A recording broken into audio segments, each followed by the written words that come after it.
All right. Hopefully you guys can hear me. I see that the video is not working. It's all good. Let me just fix that quickly. I was running into this issue the other day. Where is it? Video capture device. Add existing. Let's see if the Sony is there. There we are. Okay. We're in the screen. We'll just do a little crop just to make this a little easier. And bring it down here. Okay. So welcome. This is the second stream of the day. It's the PM stream, but I actually missed the AM stream. So yeah, a little explanation. I sort of just was exhausted. Didn't get into it this morning. Mistake. I really wish I would have done it. That was the morning Blender stream. But just was running into issues with the kind of the QGIS world of using real world data. And but luckily, I used that time to basically try to make sure I understood this fully as much as I could. I think I made a lot of progress off stream. Just this is definitely an area that I don't want to over explain and over spend too much time on the stream with, because unless you're really into it, it's really hard to watch. But I think I have a reasonably good feeling about where we're at, and I kind of understand exactly how this data is working now a little bit better. And probably still a bit of work to do over the weekend to kind of understand how tools like Unreal Engine and Blender and Gaia kind of interpret it. But I feel like at least I can understand now exactly what's going on with the data, and I feel pretty confident about what we have. So the quick summary is, and this is all we should spend in QGIS today, is that I went and created an area of interest, and I did this properly in QGIS. Just make sure I got this. Don't know why that's not showing up. Probably because I don't have it. I feel like I may have. There you go. Beautiful QGIS world. I think I still have it. That's too bad. So I think with QGIS, because of just how awful it is, I guess I didn't save that shape file that I created for the AOI. So I'm going to have it as a raster file, but I'll have to at some point go in and recreate it. But that doesn't matter. All you need to know is I created a proper, it turned out to be 2.5 kilometer AOI, area of interest, which represented, I think, the right area within this, Cathedral rock scene in Arizona to create the 3D world with. And it's kind of a combination of, where things were on the map, where did I take my rendered image, which was somewhere up here and this little part here. Basically what I was, thinking in terms of where we would want in the map and where we wouldn't. And the way I kind of thought about this was just, hey, I want to have, kind of a canyon area to get through here. I wanted room to get through here. I wanted this in, but I want as small as possible, because the bigger you bring the AOI, the less detail you get when you're using tools like Gaia and Blender. So it's 2.5 kilometers, which is good, because that's basically just over the max of what Fortnite allows. So we're eventually going to bring this into Fortnite. Fortnite allows 2 kilometers. So for an area like this, we can almost go to full 1-to-1 scale. And I feel like that's going to really help sell this, really make this exciting. And I feel pretty good about that AOI. So you can kind of see it here. What we've got here is, I'll just sort of go through these in order. Let's get rid of this one. This is not the one we want. This is not the one we want. Okay, this guy. And this guy. Yeah, so what we should have, with any luck, and unless I totally mess this up, we're going to find out together, is we should have a LiDAR file that, even though there looks like there's no data here, let me go to the radar. Even though there looks like the LiDAR is the high res and the radar is the low res, there is data there. It's just basically set as no data. So it's basically null. And my hope is when we bring this into the 3D software, this will just be a flat area. And then we'll be able to use the radar data as a separate file. And the radar data is lower res, but you can see the high res data, LiDAR is on top of it. So the idea is that we'll be able to bring both of these files, first of all, into Gaia, and we'll be able to merge them, and we'll be able to add some noise and sort of like make the low resolution data look better. and then bring the high resolution data on top, and then merge them all together into like a single height map that we can bring in to Blender and Unreal Engine to work with. The other thing that we're going to talk about today, and I'll show you, is that we're still talking a little bit about how software is actually handling, or how 3D software handles height maps, and specifically very vertical resolution, very vertical resolution cliff faces. And you'll see this when we go in to the tools, but when you're dealing with a place like Sedona, where when you go in and look at the 3D software, you can see that there are places here where this is pretty much vertical, and there's actually places where this goes in and then back out. And no matter what you do, no matter how, much work you put into this, you're never going to be able to get a height map file, which is a flat file that says, where the height is of the image. You're never going to be able to handle this overlap or these vertical faces. It's just always going to not be able to interpret it properly. It can't tell, that this is up here and this is down here, because there's another pixel, there's another spot on the map down here at the same, XY coordinates as this one with a lower height. So it can't double it up. And I'm sure there's some techniques that, I have to think through that could do this. I'm sure even with Google, they've been able to get some good detail in here. And I'm sure they've got a huge team that's processing this stuff.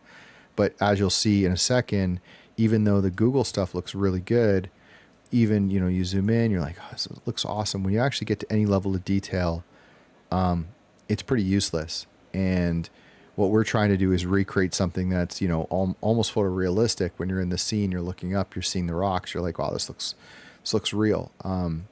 So we can't just use what has, even if we get this, which we can't just use this data, directly from Google. It has to be brought together. Also lighting, when Google does the satellites, there's shading in here, and that's coming from the sun being at this place at this day.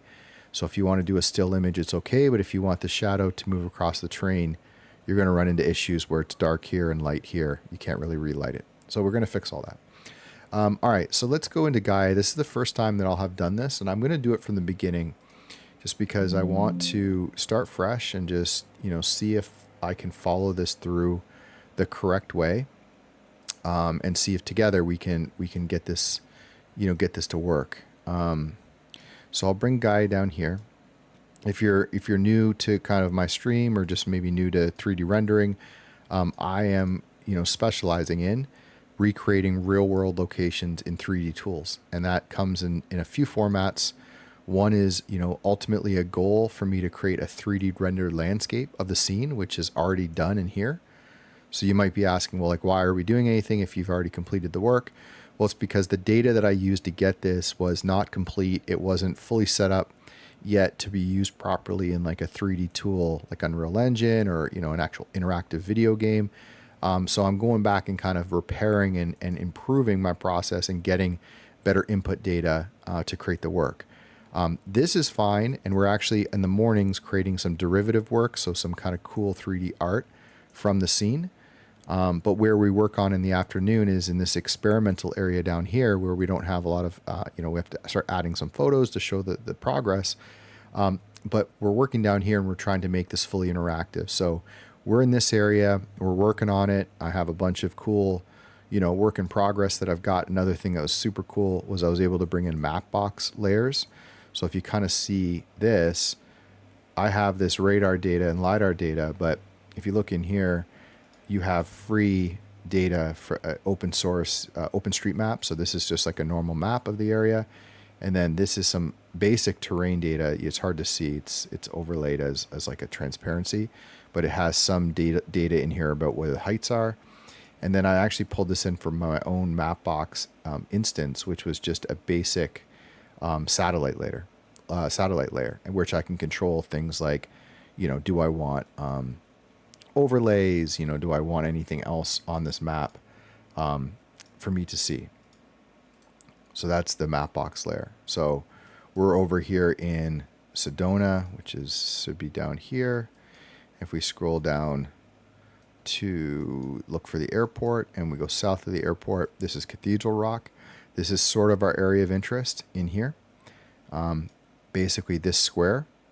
And you can see it because we can go ahead and just turn on the LiDAR and the radar, and this extent is where our actual area of interest is going to be on the scene. It's going to be this here. So it's nice because everything lines up, and as you'll see in a second when we start playing with this data in Blender and other tools, we can do some really cool stuff, like we can bring in like actual location, text to show where certain things are. We can bring in roads, trails, all sorts of real world data into our 3D scene and start to manipulate it and work with it. That's the plan. Okay, so let's go to Gaia and let's see, first of all, how we can handle this, or how Gaia handles this work. Okay, so with Gaia, this is node based, and I'll just talk through it as I go. But basically, the first thing we want to do in Gaia is we want to bring in a file, and in fact, we want to bring in 2 files. So we're going to duplicate this and this. Right now, they say error because there is no actual file inputted. But what we can do is we'll sort of rename our graph up here. Where is rename graph? Okay, we won't. I don't know where the rename is on this. Maybe you have to do a new graph. I know this one's going to be O2 masks. Yeah, I just don't know why we can't rename. I'm like a little bit worried about what was going on there.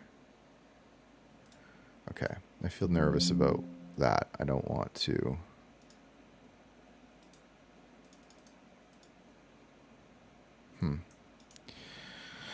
Okay, maybe I'm just missing something. Let's just do those 2 files again, and then we'll just go forward with this. Okay, so file and file.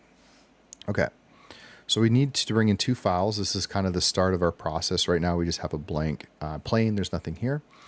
And we're going to bring in the 2 files that I created in QGIS, and this was all the work that I was doing. I have them called finals, and I should have a LiDAR final and a radar final.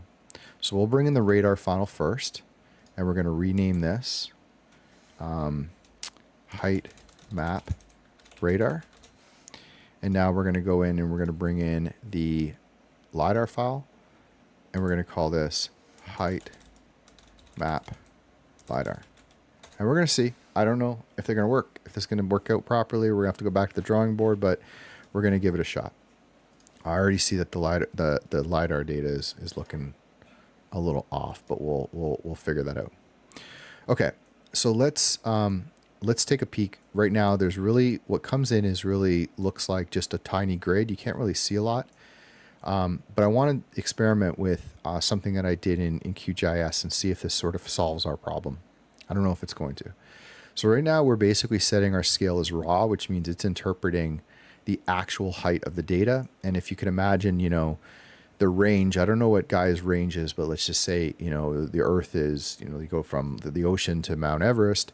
That's a huge range. And in this tiny little place, it's a small elevation change. There's actually only just under 400 meters between the bottom of the river in this area and the top of Cathedral Rock, the highest mountain. It's only 400 meters. So it doesn't really know what to do with this data. And there is something in Gaia that I've used before, and I just want to set it. It's the terrain definition. And I'm going to test this out and see if this brings us in, or we just have to let Gaia kind of interpret the data on its own. So the first is the scale. And I know from doing this now, because I actually set this up on purpose, that I know that the scale of the terrain, okay, let me do this, is, well, not going to happen. Is there a way to just type in a number? There we go, 2,500. And I also know that the height of the terrain is, nope, 400. So this is the correct scale, and I just, looking at it now, realize that, yeah, it's not going to actually interpret this data properly. It's going to show basically nothing, which is fine. So what we're going to do is we're going to go in and we're going to change this to normalized. And you can see that now we have something that starts to look like height data. And what we're kind of seeing here, and the reason why this doesn't look very good, is because this is such low resolution data that there's really not much for this to interpret. I mean, it's got some basic height, kind of height around here. This, like it's there, but it's almost like a Minecraft world. It's super low res. And, we can go in and we can adjust this and see if we can actually get, this to smooth out and combine. But the one that I really am worried about is this data. And just looking at it off of the top, it looks like we definitely have something wrong, because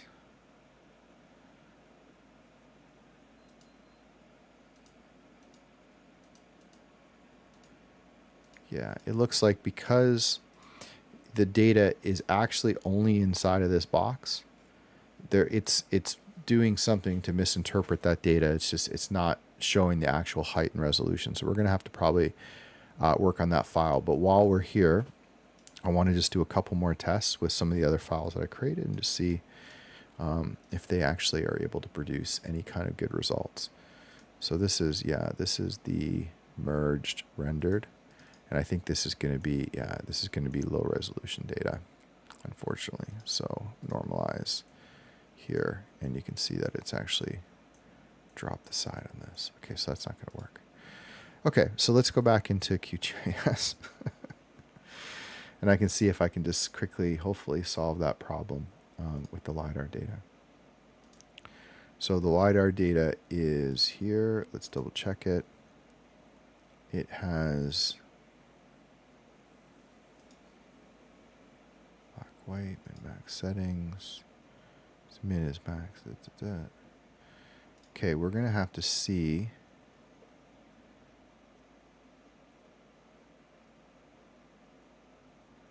Okay, I think I have a feeling like I know what's the problem, but whether or not we're going to be able to fix that here is another question.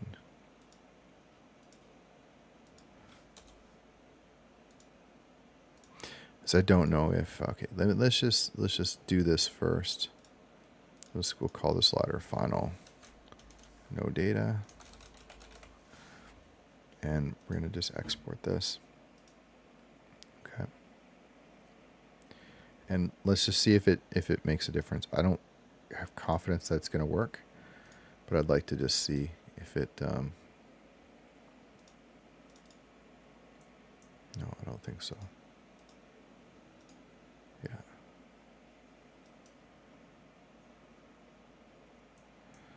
Okay, so what we're going to have to do is we are going to have to figure out how to get these two files merged together and combined.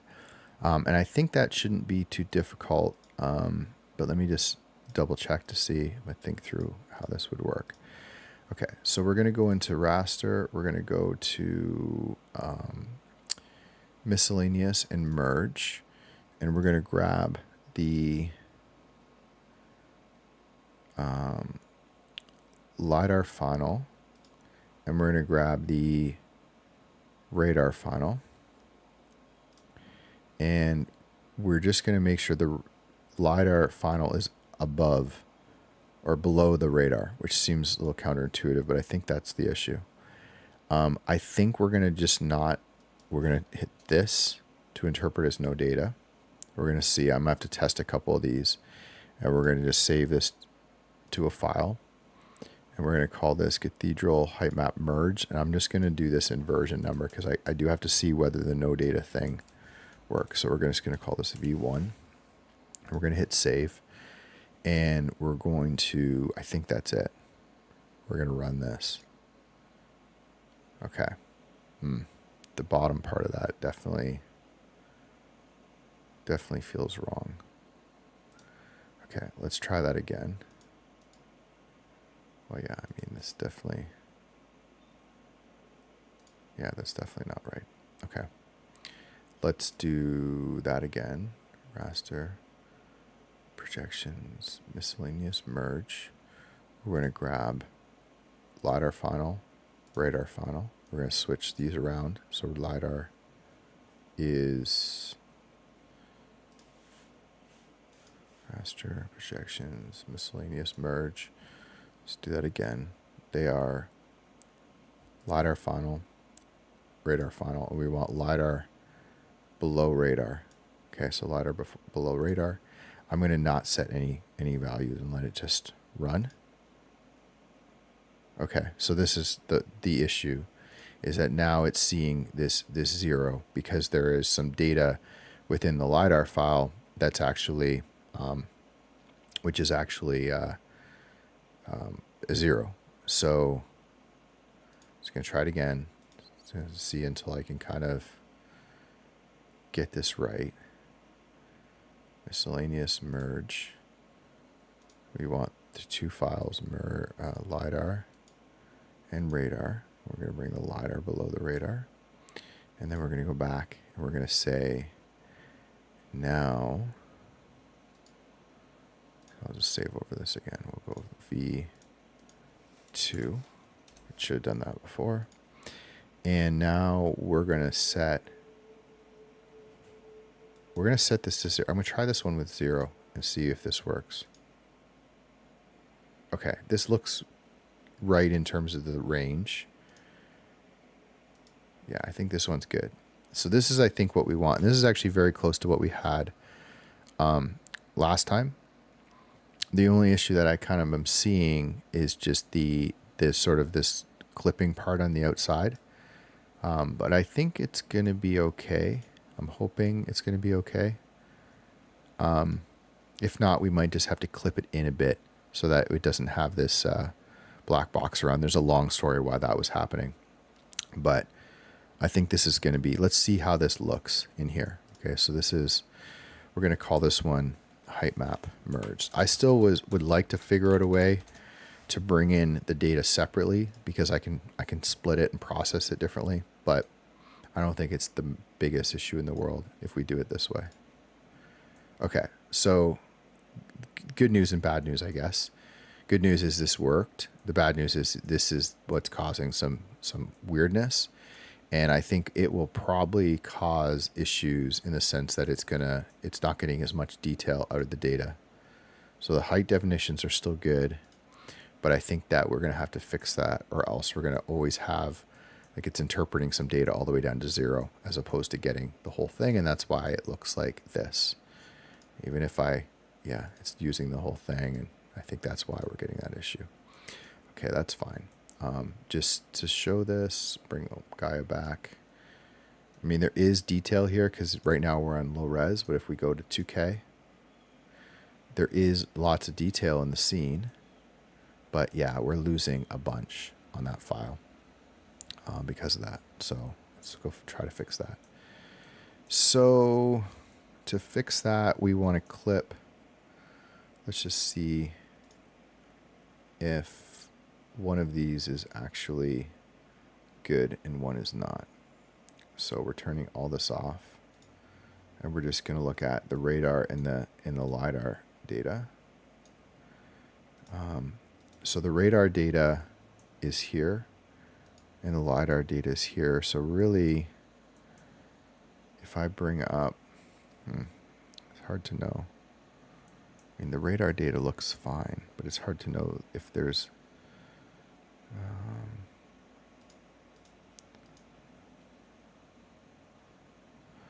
okay, let's just try this. I'm going to just experiment. So we're going to go miscellaneous.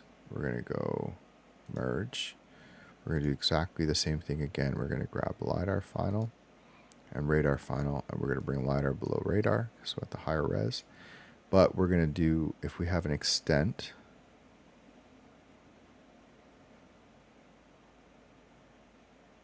no, I guess we don't.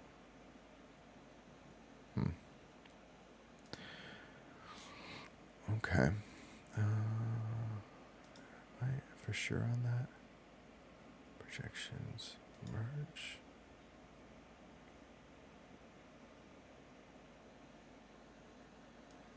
No, I don't see any option.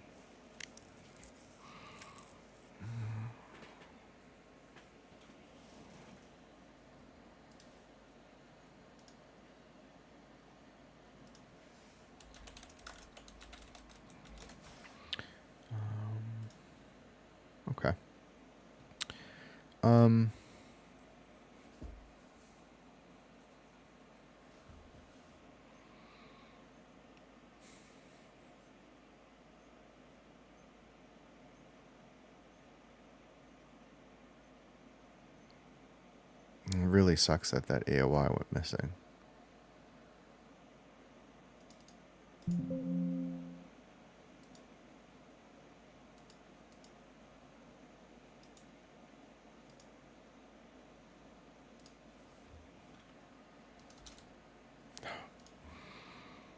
Okay, at least do we have any of the data? So stupid. So stupid.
Quite understand.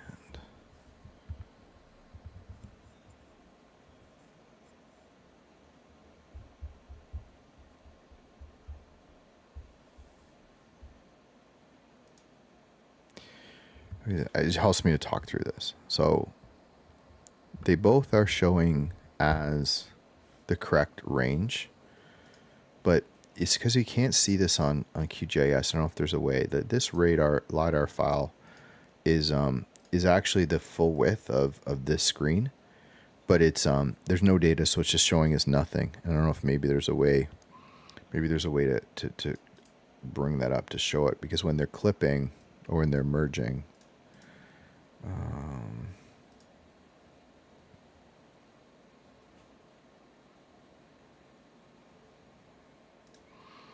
let me see, is there a way? Is there a way to visualize where there's no data file in the QGIS? I'm just looking to see if there's a way to get to visualize where there's no data.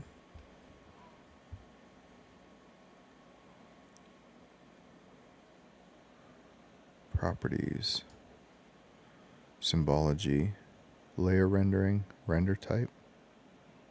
Okay. Single print pseudo color.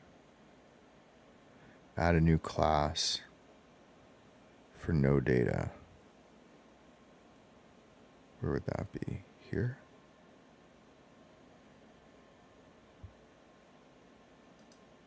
Okay, how do we add a new class? Okay.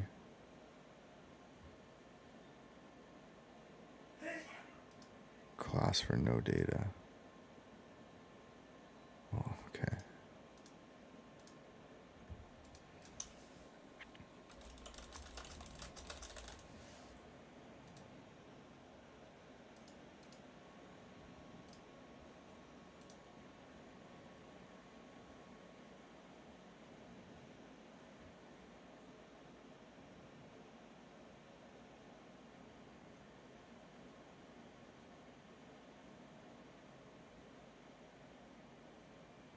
Offset the min-max file.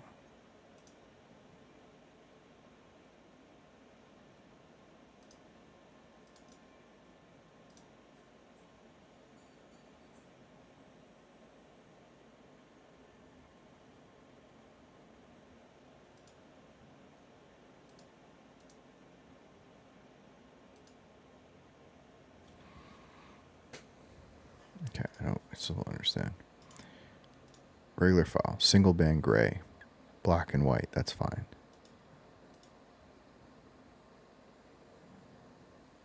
change it to pseudo color. Or I could just do 0, 0. Oh no, because it's gonna do. This is my own little personal hell that I put myself in with this. Not gonna lie, it's definitely not fun. So let's put it that way. 0, 0.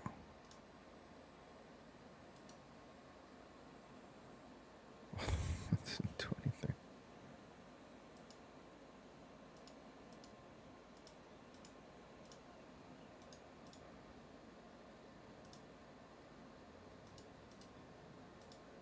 Yeah, okay, value. Okay.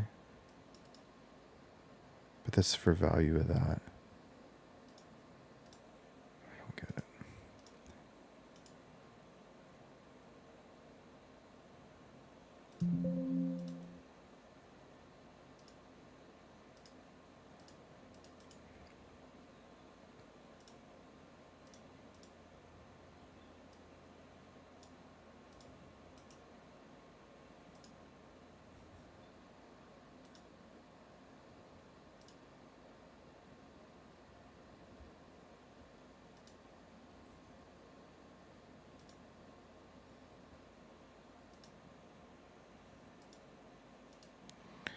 Yeah, okay, so it's like, yes, so I think I kind of understand this working, but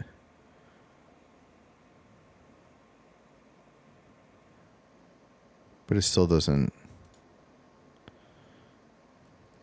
I think this instructions is probably not understanding that, you know, the value of this one. Can I change the value of this one?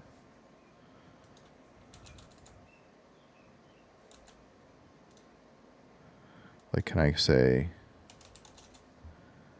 can I do this?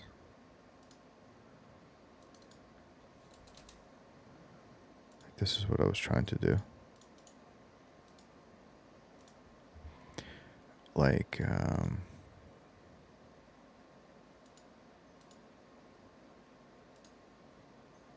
don't really care about any of these ones. Blue, whatever. Green, doesn't matter. This is what I was looking for. I just wanted that. Okay, so it's not showing.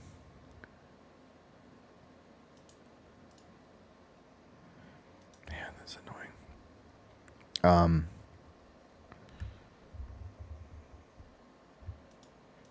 Okay. Now I've got myself kind of caught up. So everything is good other than this one problem, which is that the data is spilling out on the side, and that's causing this whole issue here. So now what's happening is that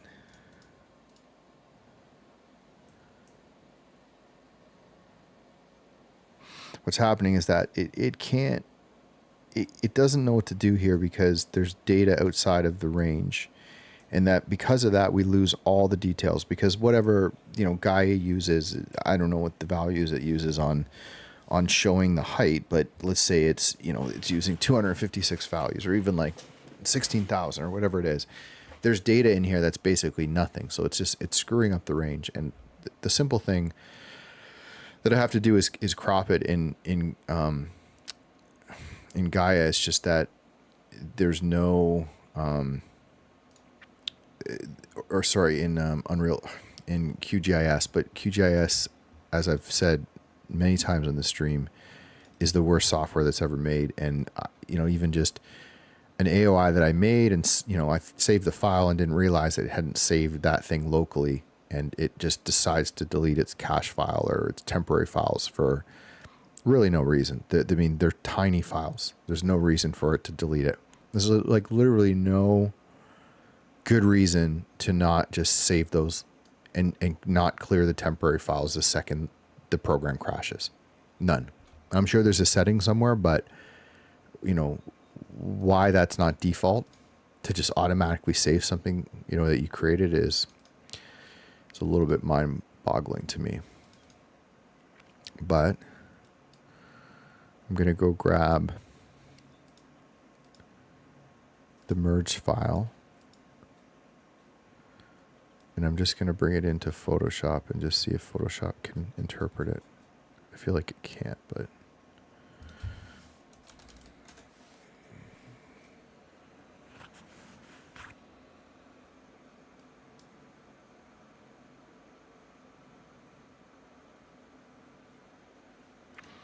and it's funny, when I was working on this all day today, and I was looking, like, systematically going through this in order, I thought to myself, this will probably cause a problem.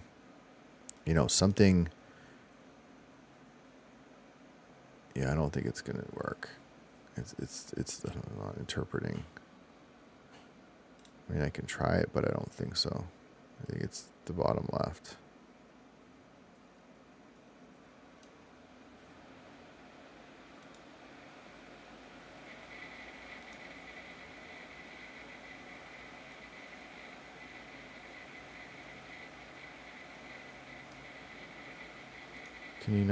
Can this not actually crop to exactly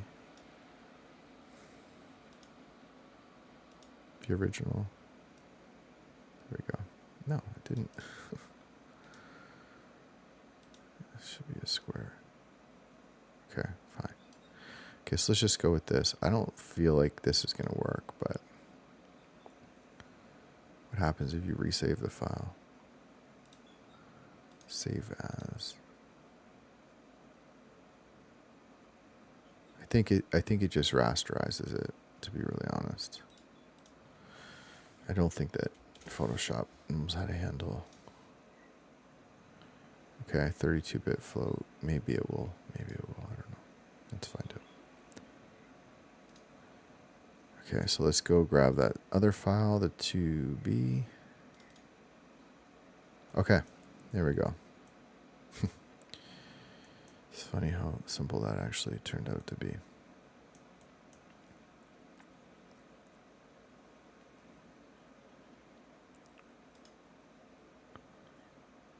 Okay, so the actual scale is not 400. It's it should be 2. Should be 2. 15.809.937 minus 1208.7229. So the actual height is 307 and whatever the rest of that is. So we're going to copy that. We're put into Gaia and right click, paste that in. Right click. That actually, I don't want to make sure it didn't like do a weird. Oh man. Okay, I think it got that. And then now the new scale is actually different because we did resize that, and I'm just gonna have to do a little bit of math on this. So the new one was just arbitrary. I could have done a lot less, but the new one is going to be 2445. So so it should be 2445 meters. 2445 meters. Right click 2445. Okay, cool. So at least we have that right. So I think this is, it looks like it's got it. I mean, I would just ballpark looking at it. It feels like it's really, like the height feels off to me, but it's really hard to know whether that's actually right. The numbers are right. It's bringing in the file. It's normalizing it. It's not an EXR file. I didn't mean to do that.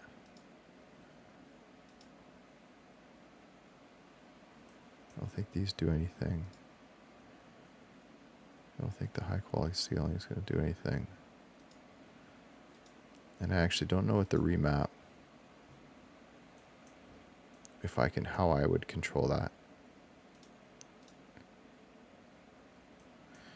It's pretty good. it might just be the scale of this sort of doesn't feel right at the moment, just because of where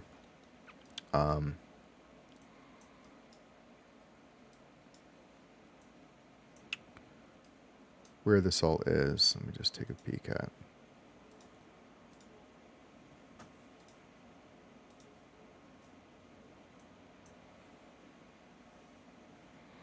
I also feel like this issue wasn't here before.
All right, I'll share my thought process here, what I'm kind of going through, and it might be something I can look back on, and when I eventually solve this problem, it'll be something to reflect back on, but it's also, maybe cool just to share with people. Maybe they're trying to do something similar, or, working on a problem, and you're sort of coming across some roadblocks, and they seemingly get increasingly difficult to fix. And then, when you think you have something fixed, it's like you poke a hole in it, it's like you plug that hole, and then, something else comes up.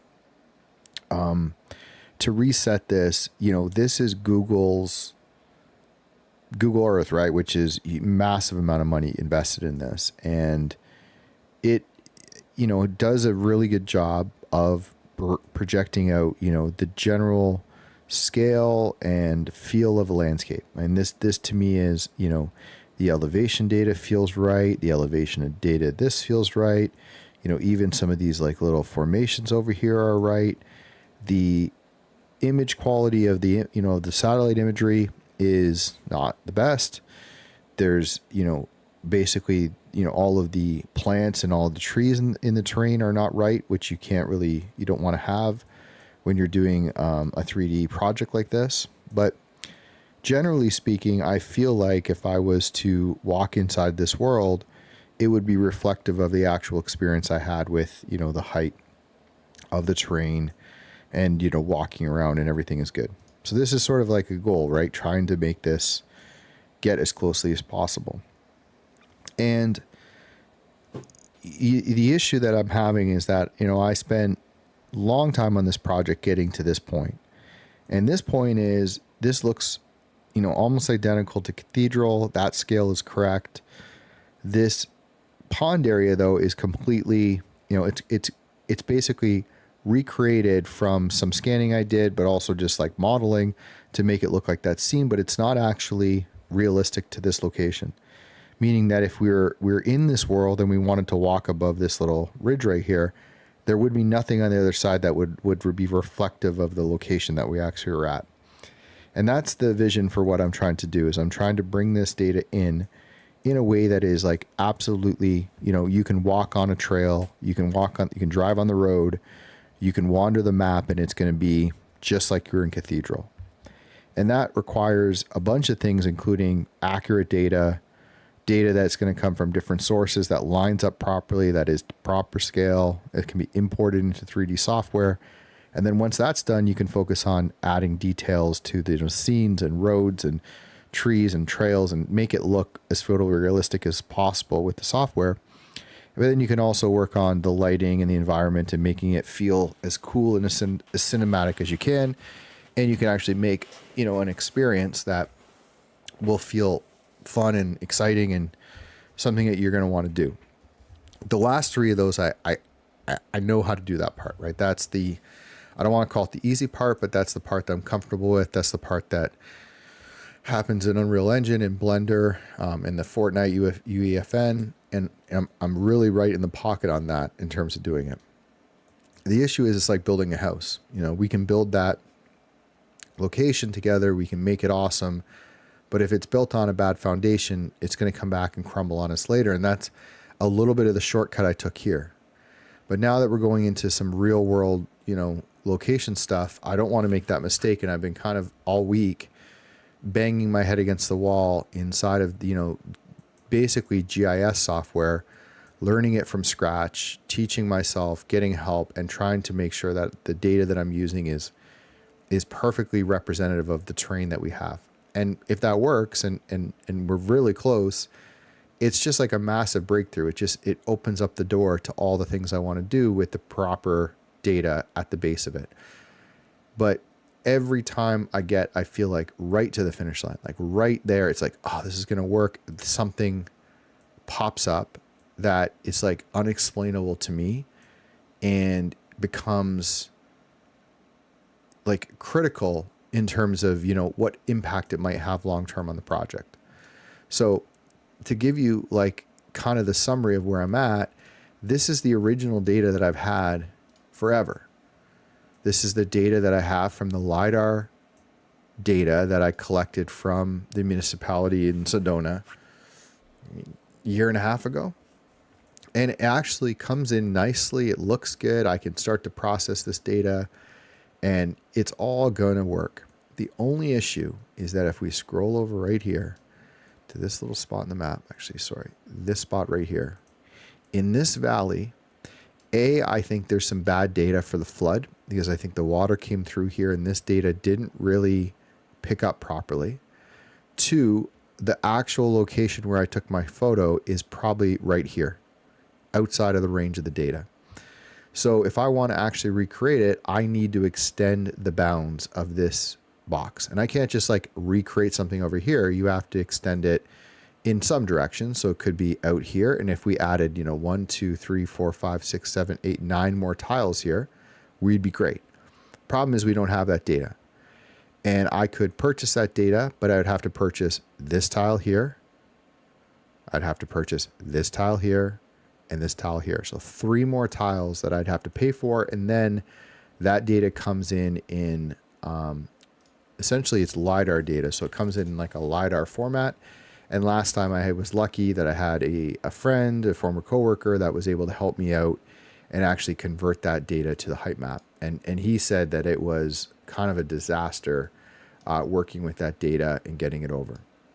So, the options you have then is, okay, do we spend the money? Do we go back? Do we try to get this guy to do this data for us again? And, however much money later and all much processing, we could have some really high resolution data, of which we'd probably only use this tiny corner here. So I'm asking them and trying to find out, is it possible to get, just this part? We're going to see, maybe they've done the processing. They can give us the file, as a height map. We're working on that, but we haven't heard back. So now we have to decide, what do we do in the meantime? So my solution, which, logically makes sense. And I've confirmed from people that it is possible, what I'm doing, and it should be, it should work, is just to take low resolution data and high resolution data and merge it together into one cohesive file, and a file that I can properly bring in to Blender and to Gaia, where I can work back and forth with it. So Gaia is going to solve the problem of adding detail outside of the, this is the one that I think I had before. So adding detail to this part of the terrain, which is the low res. And we did that in the previous stream. We basically blur it out, and then we start to kind of predict, where there would be rivers and where there would be erosion. And it actually looks pretty good. So we can do that pretty effectively. And that's essentially like what we're trying to do. The problem is what you just watched and witnessed was the last time I went through this data, I properly decided, like, this is the right area of interest that we want for our data. Like, this is where we want the bounds of our map to be. We did that part. We created the AOI. We even brought in some base layers so we could kind of understand where this data was on our map. And we did 2 things that kind of screwed us here. One is this stupid file that's showing up in QGIS is a temp file that never got saved. So now for me to go back and actually figure out exactly where that is, I'm going to have to go through and like calculate the bounds of this. And it's sort of like, probably 45 minutes of me sitting on a render or on a live stream solving that problem. Or I can go and recrop it and just ballpark it and bring it down, which is what we just did in Photoshop. But then what I'm realizing, and whether that actually is coming from this or something else, is that it's stretched. So this is the original one. This is the original. This is the new. And you can see it. It not only did it change the location, so obviously this is a bigger file, and you can kind of see that you get more detail that way. But it actually pinched it in the middle. And now you can see that the actual terrain is clearly been stretched. So now, okay, to solve that, we're going to have to go through our entire process again and try to understand, like, step by step, which, one of these actually is causing the issue. Or we can just go back and work with this file. So, it's like, in anything else, it's really this challenge of you push through it and you just move on to the fun stuff. And okay, that's going to be, we're going to stream like all sorts of cool stuff and, make a lot of progress. But anything that we do, we might have to go back and actually, we might not have to redo it, but we probably do because we're using bad input data. And this is exactly where I'm sitting right now. And it's like, do I just put my head down and try to solve it and, let the stream just roll? And, obviously it's going to be awful, awful for people to watch. But, I'm trying to also kind of grow a channel here. And I know that there's a lot of really interesting things that we're going to do, but they're definitely not this. This is some of the worst, most boring, difficult things to actually pay attention to and watch when it comes to watching a stream. So I think what I'm going to do is it's 3:12. I'm going to take a break and give myself 15 minutes to just process this and think through what the right solution is. And then I'll come back and it's either going to be we're going to just kill the stream and I'm going to put my head down and just solve the problem. I'll keep streaming and I'll just work on it quietly while the stream's on. Or I'm going to just go push forward and we'll work on something that's actually more interesting or more exciting. So I'm going to take a quick break and I'll be back and then we will figure out our next steps.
Okay, I'm back. Hopefully this is okay. All right, so I had a good think about this, and yeah, I don't think there's another option. So, as much as I'd love to go on and do something fun here on a Friday for the stream, I can't do it. We've come pretty far with this, and I feel like there's just limitations of the software. Not limitations, just sort of limitations of combination of my inability and just UX that is a little bit difficult to work with. But I think that I'll just use this stream to work on this. I'll work away.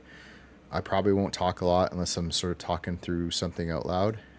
If you tune in and you want to ask questions or distract me for a bit with something else, feel free. But there is no doubt that this is not going to be something particularly interesting. But the good news is tomorrow I'm going to be experimenting with some new stuff on stream. I will, if I solve these problems, I'll be doing kind of like a weekly update. Should be a lot of fun. That'll happen tomorrow at 4 o'clock Eastern. And yeah, and then hopefully next week we'll start with a clean slate with some really fun stuff. And yeah, it could take me 20 minutes here. It could take me 2 hours, but I think I'm pretty focused on getting this right. So I'll just you get to enjoy me working away on a really boring software program and a really difficult problem. So just hit me up if you have questions. Otherwise, I'm going to keep it pretty quiet and just work away on this problem.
So, I think's happening is,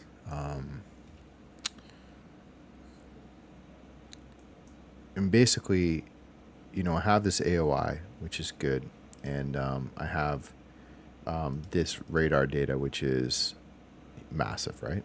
It's big.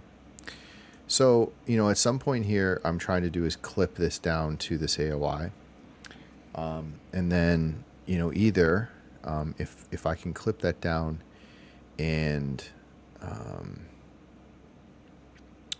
yeah, I mean, basically, if I can clip that down to that AOI, and then I know that the LiDAR data is also like clipped or expanded to that AOI, then I can export two files and use them in the tools to bring them together. The other option, which I'm looking at, is, bringing them together as merge file. But what keeps happening is that, when these files get merged or clipped, there's always this like little there's this like little band here because they don't clip exactly to this AOI. And this is like GIS thing around, maybe projection, maybe this little precision things in these files, because it's not like Photoshop. It's not just like you can clip it. It is more complicated than that. But the problem is when you do that, when you bring it into 3D software, it sees that area with no information, and it throws off its ability to properly basically make that file into 3D. And I'm just trying to think through different ways that I can solve that. Keeping in mind that I'm going to have to do this a lot in the future. So if I don't understand, the problem, or if I hack it and it's not, exactly what I want, it's very possible that,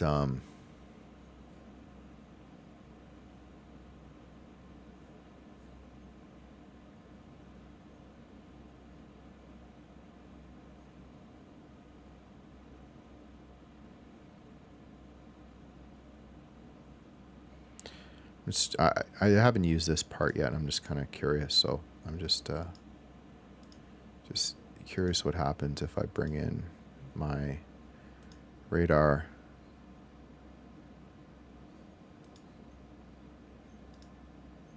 And I bring in my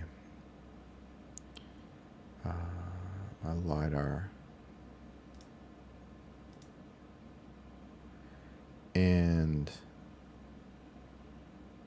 the CRS is fine. I always get this warning. I think, also this could be an issue with this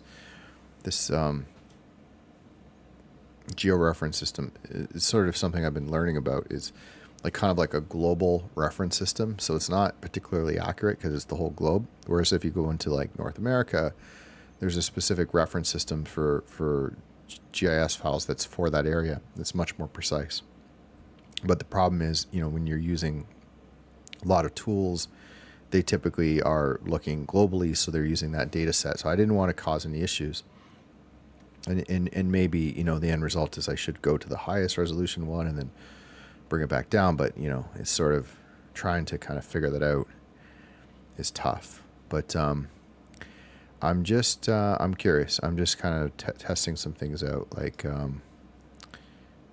I was looking at, whether I could do all this at once. So I'm aligning this and this on this.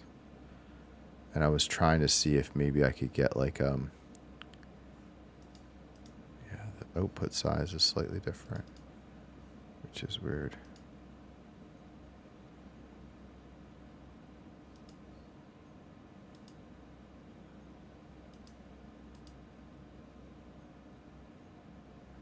I don't actually, I'll just, no.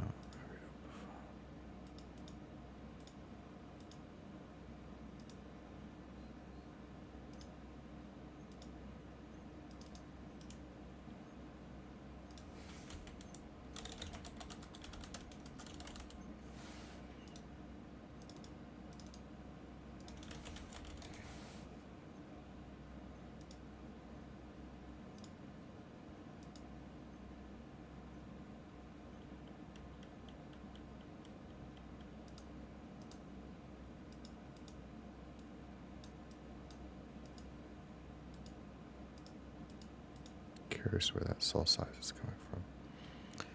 Um,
so it wasn't good. It didn't do what I wanted. Whatever that did, it aligned it to the smaller.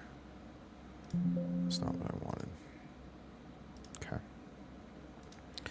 So where was I? What I was thinking through is just trying to first figure out when I clip this, why I can't clip it exactly to the AOI. So I'll just do it again just to remind myself.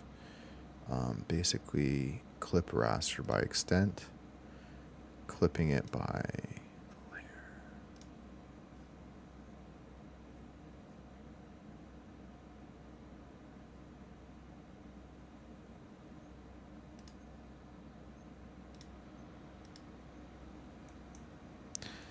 Yeah, so you can see, you know, what it's done is basically dropped the file, you know, a little bit up and a little bit to the left. And I was just looking to see if the size was the same on this side. So it did clip it. It did move it by that much.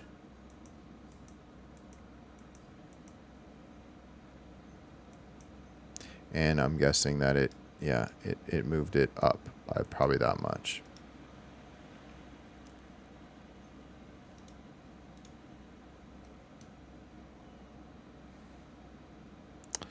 Yeah, so I'm pretty confident that it's not resizing it, it's just missing it by a tiny amount. So now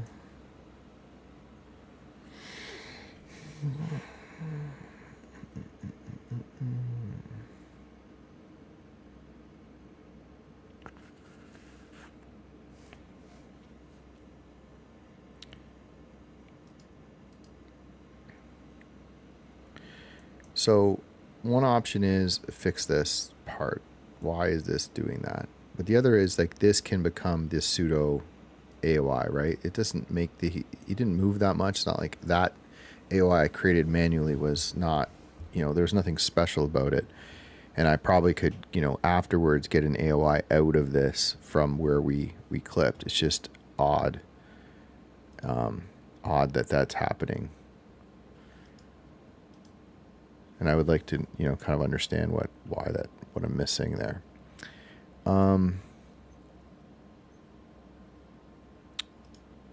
But let's see now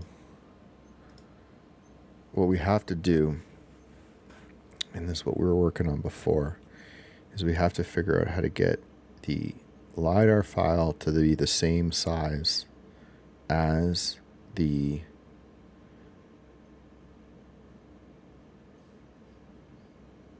radar file without losing resolution. So it needs to kind of like in Photoshop is like canvas expand. That's what we're basically trying to do, because we don't want to resize it. Or we export them both, like we merge them together into one file with the extent of this one.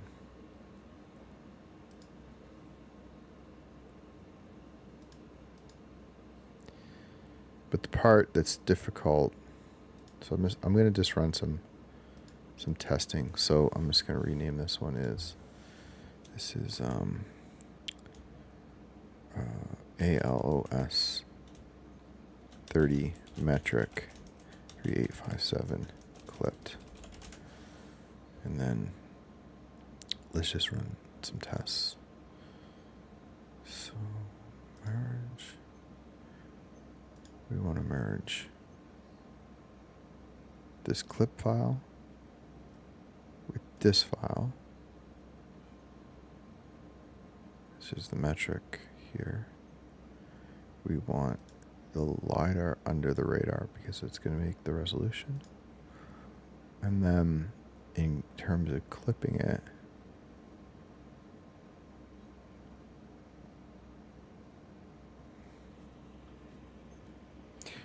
I don't know what it'll do. I think it'll clip this down to the size of the radar, the LiDAR. That's what I assumed. Okay, so what it did.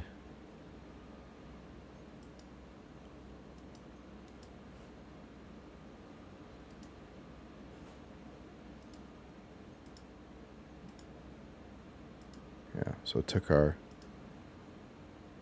It looks like it got the files right, but it grabbed the bad resolution. So let's try that again, because I feel like I might have. Projection, extraction, conversion, merge. We want this, and we want this. But I thought we want this under this.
Okay.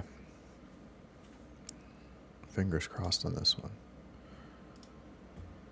Need some good vibes. Need some good vibes.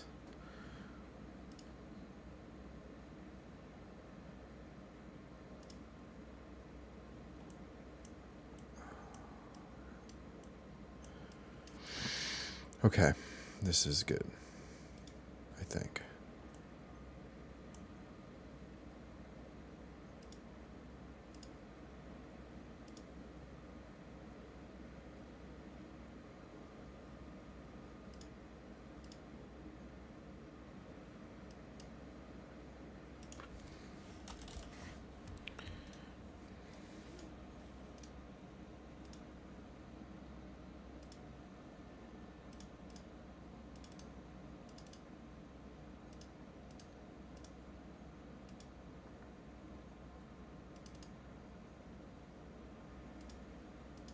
No, it's not.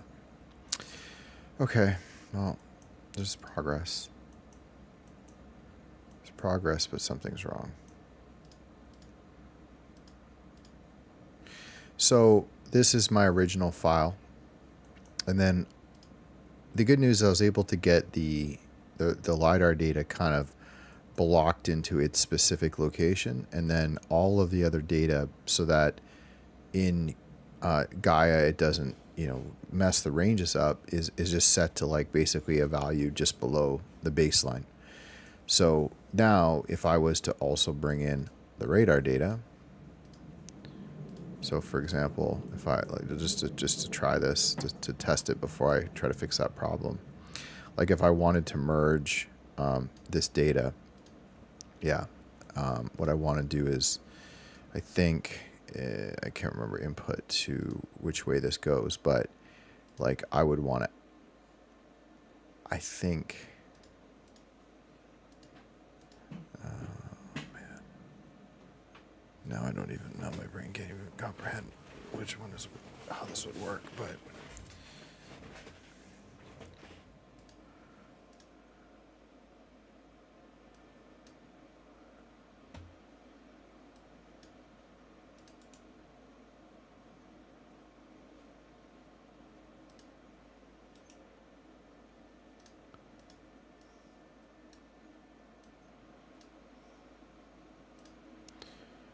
no.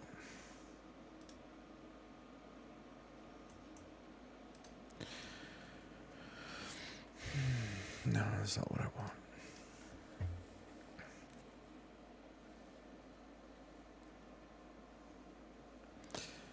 I think it's the blending. This is the only way to do this.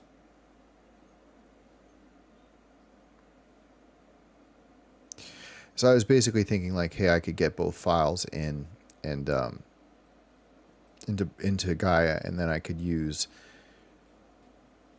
I could combine this radar in, which I could do it with like a mask, but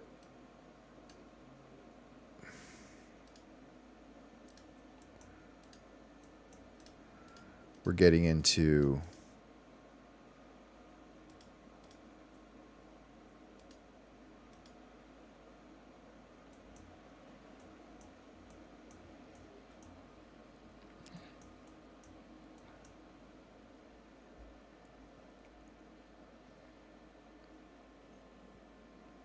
kind of complicated stuff, because we'll be combining this file and that file, and then we'll be finding the exact location of the mask, and then I feel like where I was before was so close, and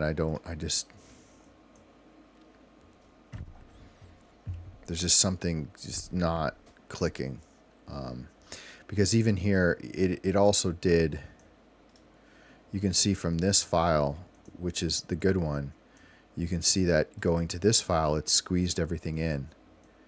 So it hasn't just, it's almost like it's taken it and just scaled it in, which kind of makes sense with the nonsense that I'm doing. I'm somewhere along the way, I'm doing something to that file. So you kind of just go back to the drawing board.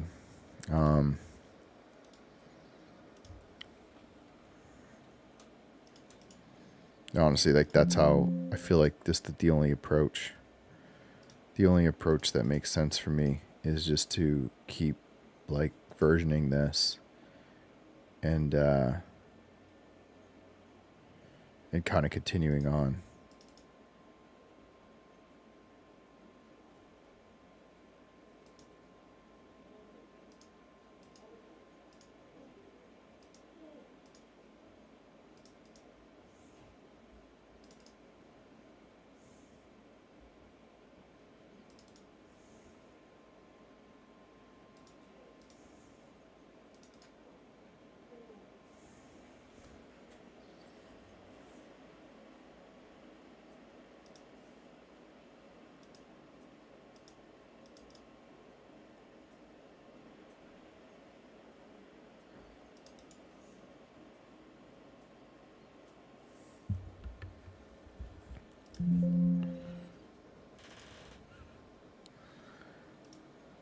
I can't now remember whether this is actually... I feel like this is not the AOI.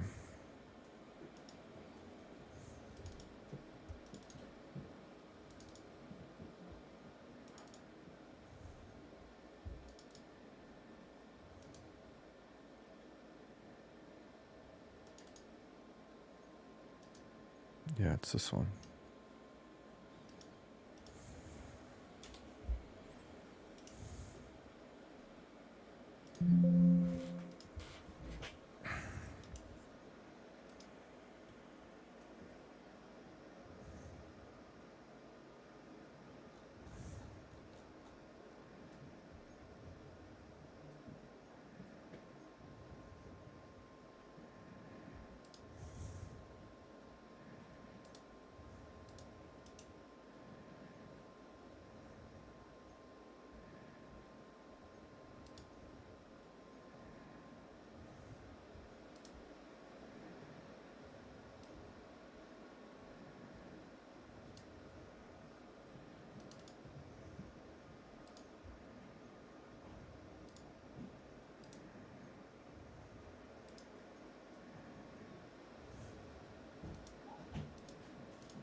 Okay.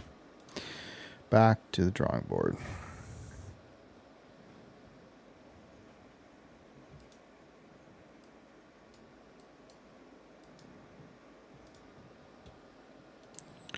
Okay.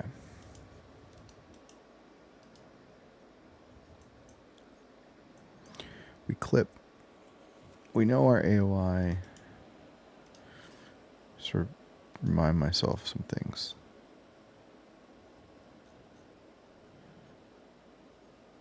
So we have an AOI. The AOI should be exactly 2750 in terms of meters. So this, if we measure it, and we make sure we're on Cartesian, and we just even get it close, we get 2750. It'll be 2750. Okay. So we have that correct. What we're trying to do is we're trying to get a single file with the resolution that's the same as this. This file is currently 1537. It currently has a pixel size of 1 meter per pixel.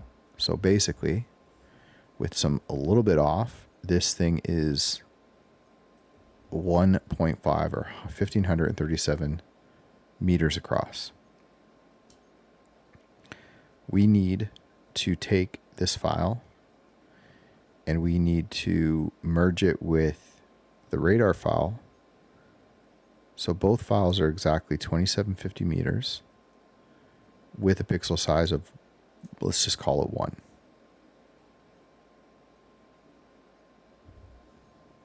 That's it.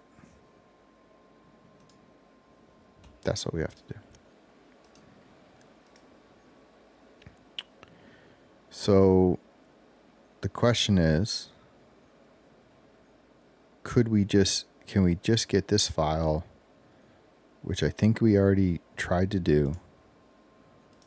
We want to take this file and we want to clip it.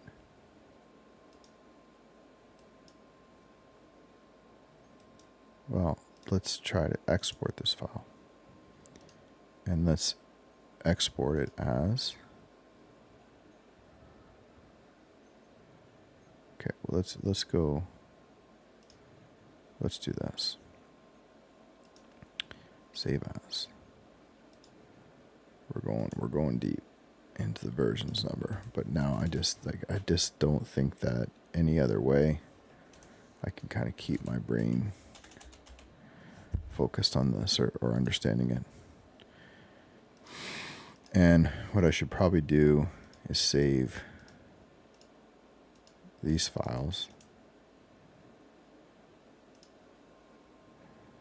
without doing anything.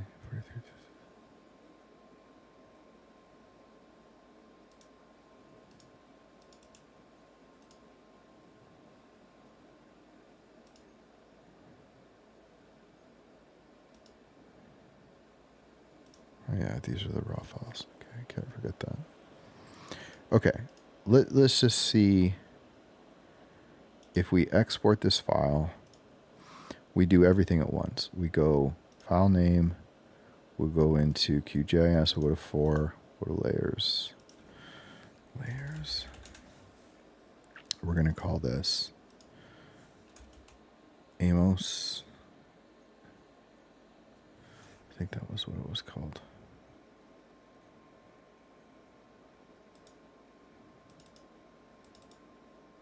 Alos.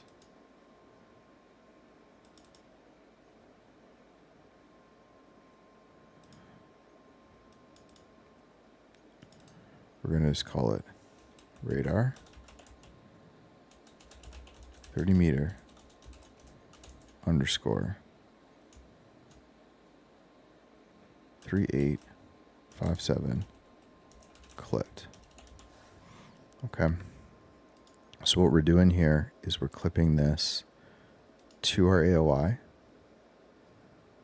Instead of for resolution, we're going to change it to 1, 1. And for projection, we're going to change it to the project projection. Just to see what happens. Let's go. Okay. So, get rid of the raw data.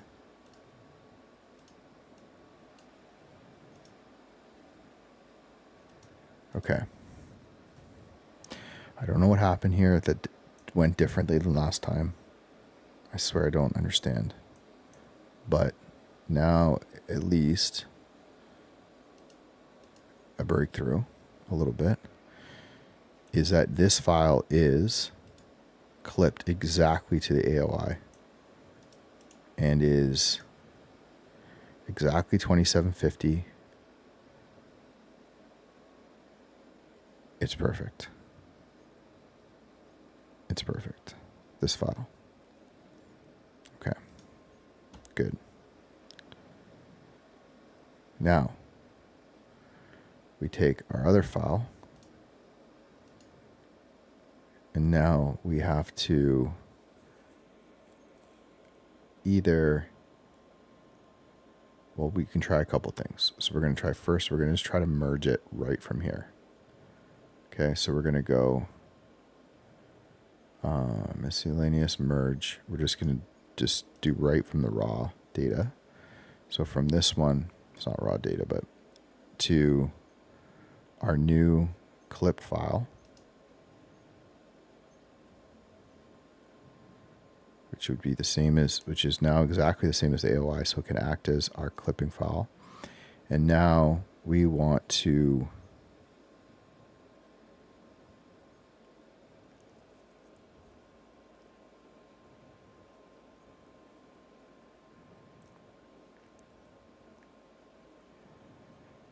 Don't know about the pixel value again.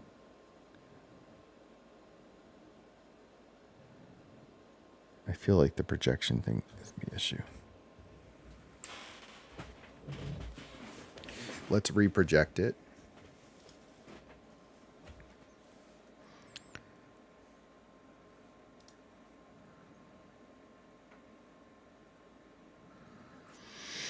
Okay, we're going to go into this data.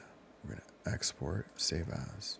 We're going to do file name, Q4. We're going to call this LiDAR.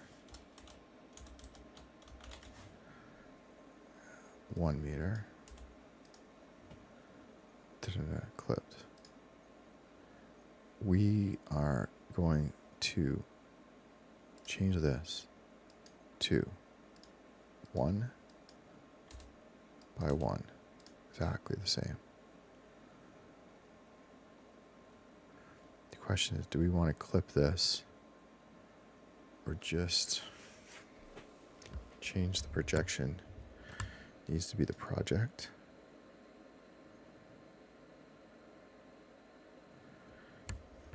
Sorry, it needs to be the project. And do we want to clip it? No. Let's just do this for a second. Okay.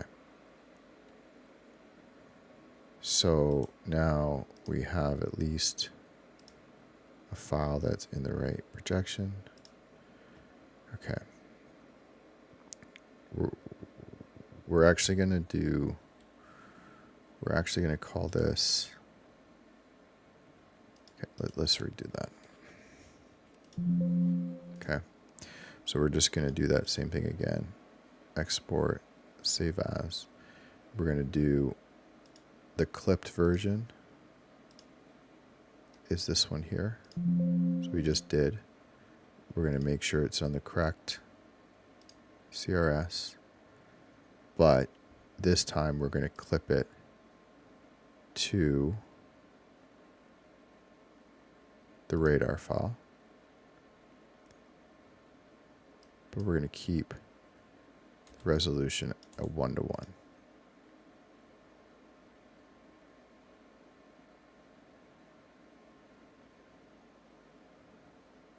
And we're going to save it.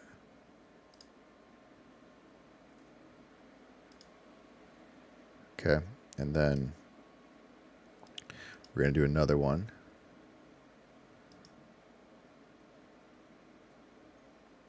Save as.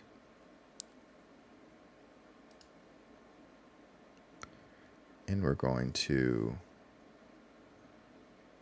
go back to here. And we're not going to clip this one because this is going to be exactly here. But we're going to do no clipping, but we're still going to change it to 1 by 1. And we're going to make sure this is the project. And we're going to run it. Same file, just one should be the exact same 2750, 1886, 1895. Okay, cool. That might be, interestingly enough, that might be the reason why that it might be the reason why it's stretching, because when you reproject this file to the new CRS, it does change it by, you know, a few percent pixels, which could be enough to actually stretch it. So if this all works, but that stretching is still there, we're going to have to go back and probably do like on the original projection and try that again. God forbid. Okay.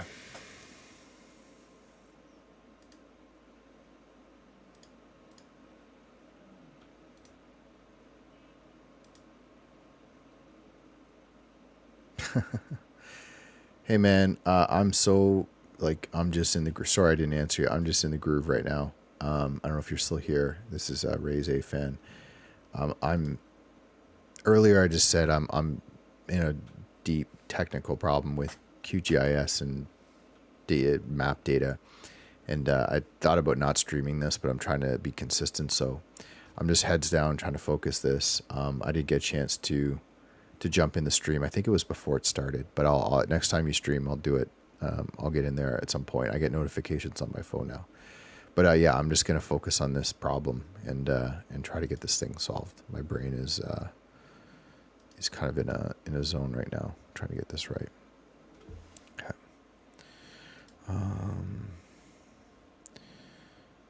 So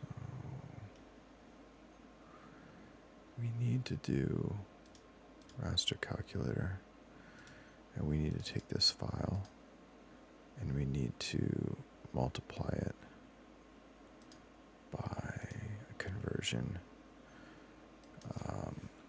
feet to meters, this right here. So we need to multiply it by that to convert it to meters. Hopefully that works. LiDAR 1 meter at the, yes, output layer is going to be QGIS4, and I realize now these probably weren't named. So it's going to be this one, and it's going to be metric, save. Don't want it, this needs to be the same project. Cool. Okay, that's good.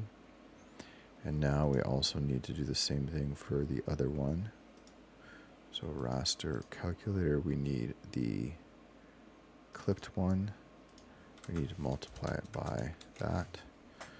Change this to metric and add a clipped underscore save project run. Okay. Okay, so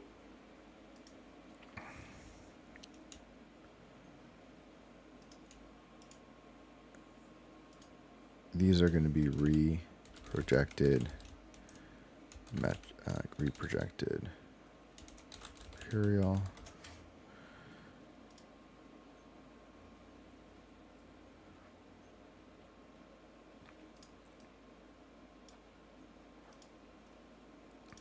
I don't need these. I don't need this and this. Remove. I really just need this and this. So reprojected, converted. Okay, so these are our metric ones, and then this can come out. Okay, so just double check this, get rid of the base layers for a second. This is both these files. One though is clipped. You won't see it. But one is going to be 2750, 2750. The other one, I mean, it's not, it can't be stretching, because if it is, look how minimal it is. And that's the difference between these files. That and that.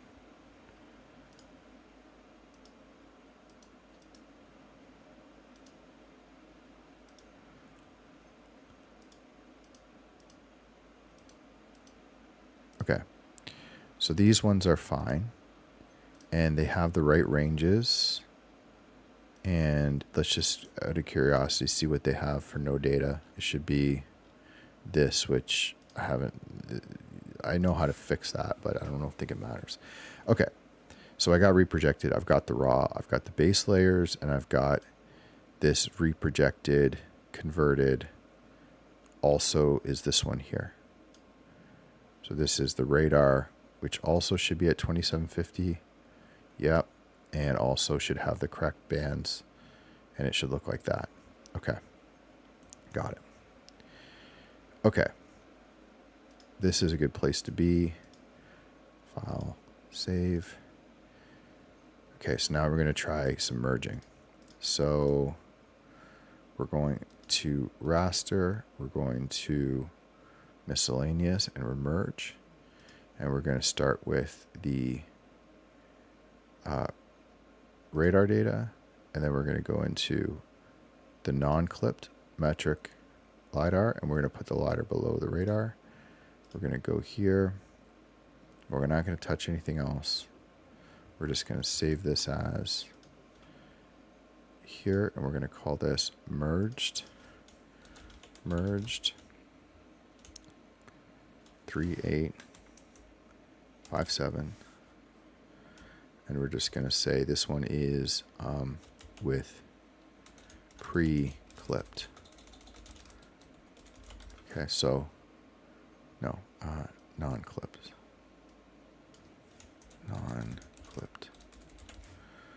So basically what I'm doing is I'm using these two files. So this is the no, this was clipped. Okay, radar clipped.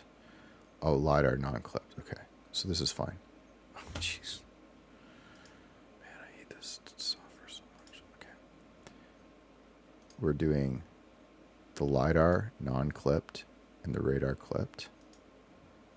And we're going to call it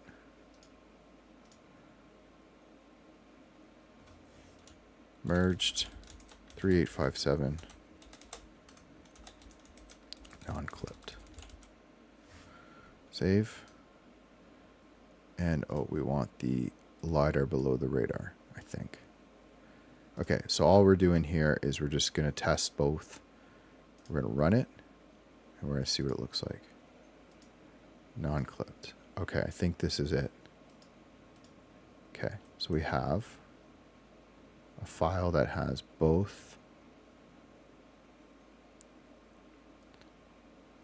this and this, the correct range.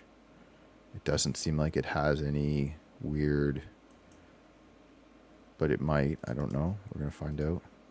It's 2750 by 2750, and it has a height range of, calculator, 1523.408081 minus 1207. So it's a height of 316.40881 and a width of 2,750 meters.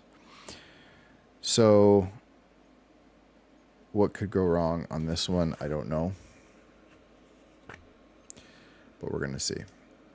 Okay. Let's go brand new file. So these are all the ones that we've had. I should probably rename them, but let's go back in here and see how this looks. Okay, let's go here.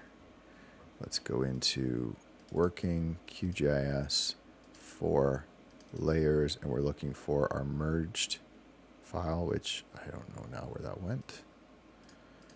Awesome. Where did this guy go? Oh, it went into V3. Fuck.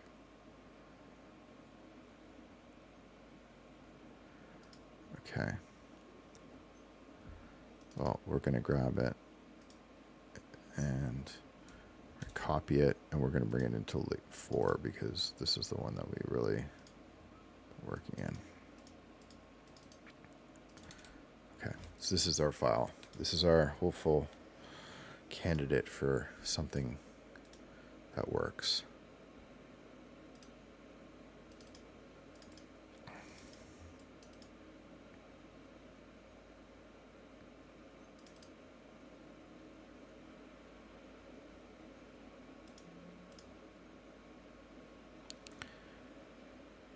Okay.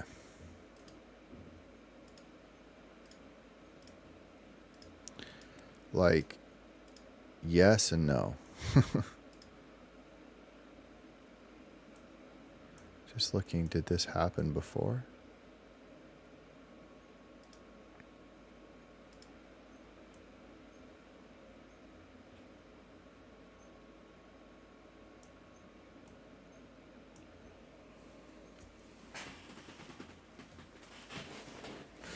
Doesn't seem to me that it's possible that that's stretched.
So good news, if you call it that, is that whatever I did yesterday, which was with help from someone who knows GIS stuff. So whatever I did yesterday, it's exactly the same today. So it's not like I introduced some weird thing. So this is what literally all I've been doing from yesterday to today was to move that, was to do that. And honestly, all it is was just changed a little bit of where the AOI was and made sure that I knew the exact location. I had it saved and I knew, it's 2.75 kilometers, just kind of know exactly where the data is. That's really all that was happening between that and that, with a bunch of other kind of cleanup. But, we still have our stretching from this, which is, bring this over here and we'll rename this, because this one is just, I think this one is just the BG 9999 file. Okay, and just to be 100% sure, we'll go back. We'll go all the way to our source in our GIS, and we'll go to this BG99 file here. And we'll go to normalize. Okay, that's not it. This one.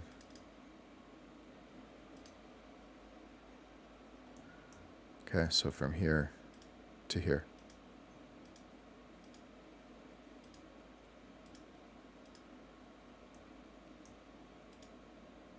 I mean, obviously it compacted, but did it go both ways? So it compacted this way.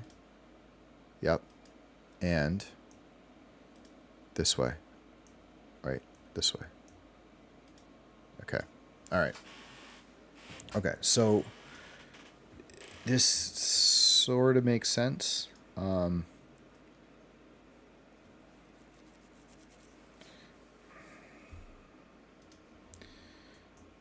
This file goes to here.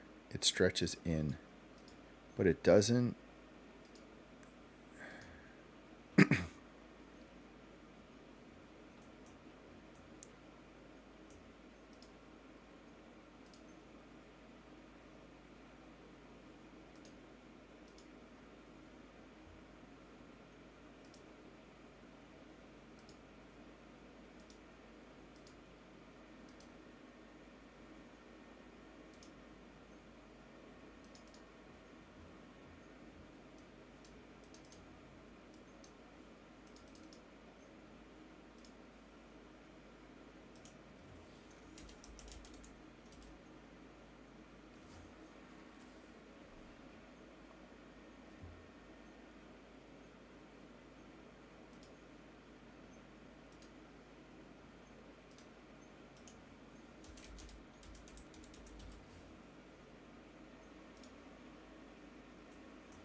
Something, I'm just going to talk through this because something in my head is not computing. And I'm trying to understand. I mean, the way that I'm thinking about this before we do anything else is that, this file, obviously, we're scaling it down, but the whole thing should scale down, right? When we bring it in, it should fully scale down because we have more terrain, but it shouldn't stretch in, and that's what it's doing. It's basically stretching in. Like we've compacted it, but we and I can't even.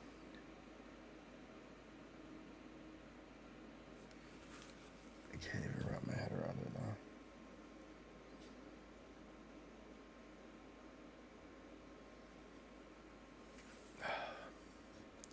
now. Again, as I started the stream with, is going to have this problem over and over again. Literally over and over again. Because you're never going to be able...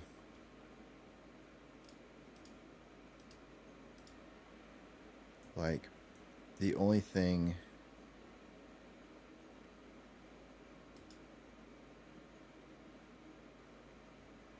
that I could think of is just... Bear with me for a second.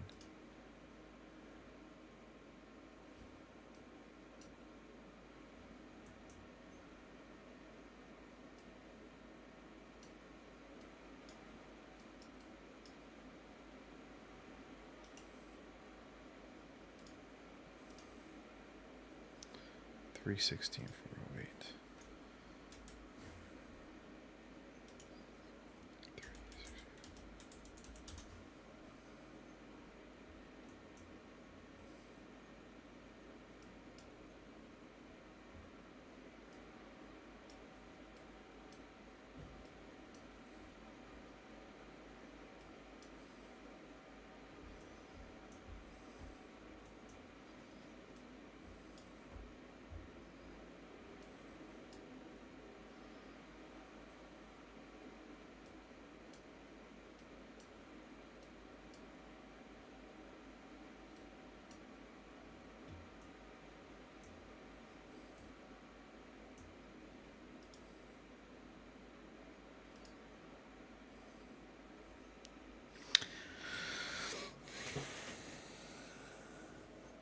Yeah, so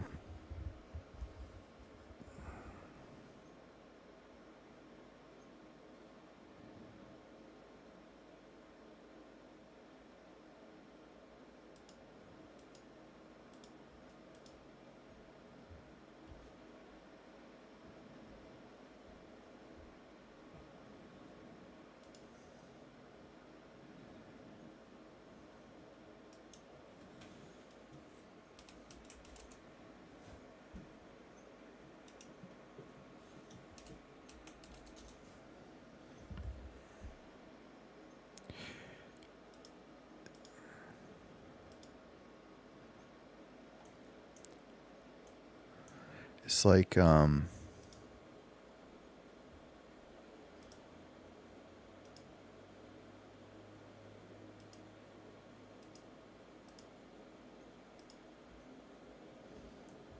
no, something's wrong. Because even the data, even if you look at this one, oh no, this one is, okay, so this one does have a lot of banding, and then this one doesn't, which is odd.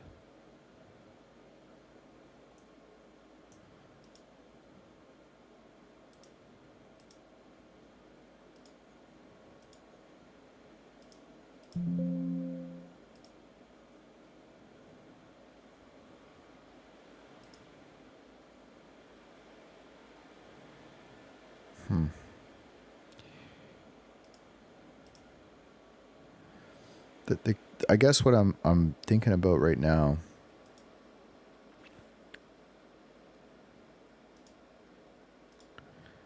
is like we know the height. We know the height range because the height range is 1,200 meters to 1,523 meters, and I know that's accurate. So we have a proper height range of 300 meters in the file. And I also know the distance is 2750. Pretty confident. I've set that up myself.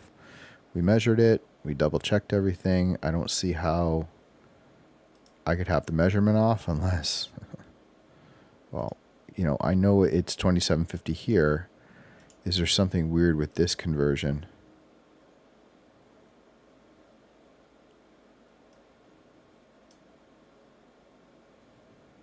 Let's see, 2267.84.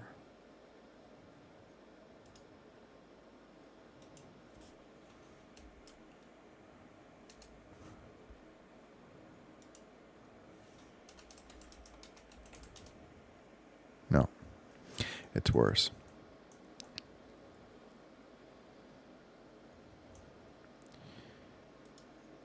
So,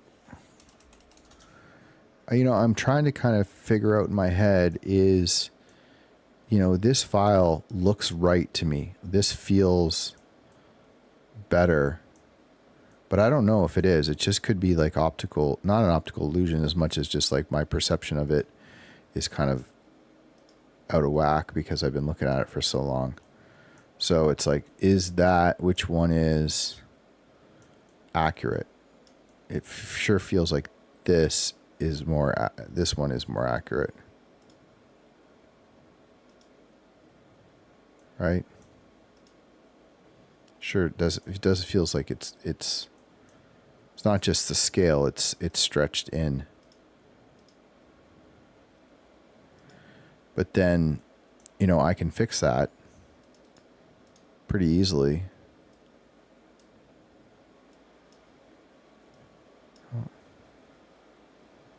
You know, say something like this, even though it looks to be, you know, it's the size of this thing. Now this one looks off, right?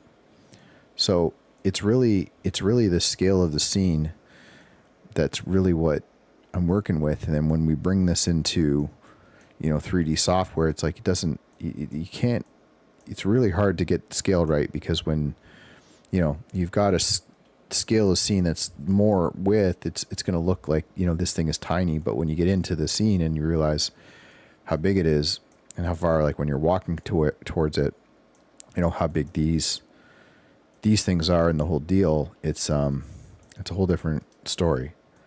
But I don't know. I really wish that the number was exact. That's what's bothering me.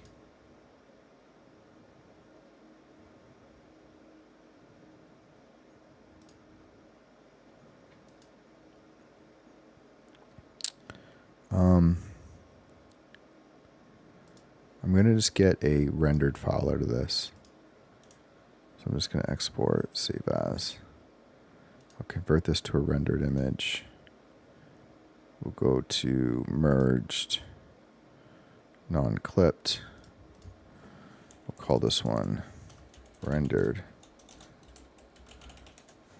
So I have an idea.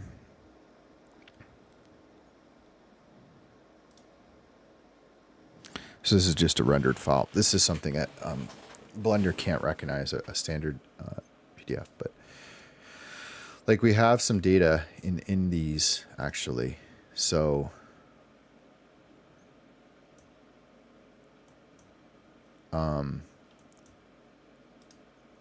well, I'll just ballpark it for now, but I can actually get the extent and import more data. Let's just see, because I did some Google 3D tiles the other day. Okay, so let's take a peek at the 3D tiles and see what it's doing. So if I was to now let's look at what it created. So it's just got like 6,900. So it might have in about 4,400 meters. So I think this might be this probably has this to scale. So what we're going to do is we're going to add a plane, and we're going to scale it to what we know ours is 2750. Okay, so it's only going to be this part right here. And it won't be exactly this spot, but we'll move it after.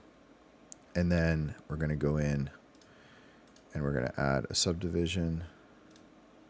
We're going to probably have to bring it up to like 10. Oh, simple. Oh, I guess you can't do that anymore. Okay. Subdivide this by 100. Oops. 100. And then add our subdivision here. Keep it as 1 for now. Add a displacement. Change this to UV, new, open our file.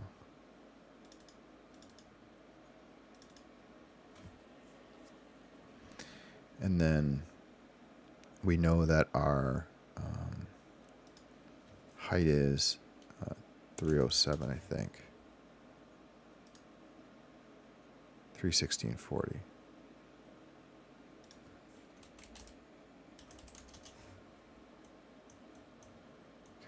So let's go and grab another level or two. And now let's...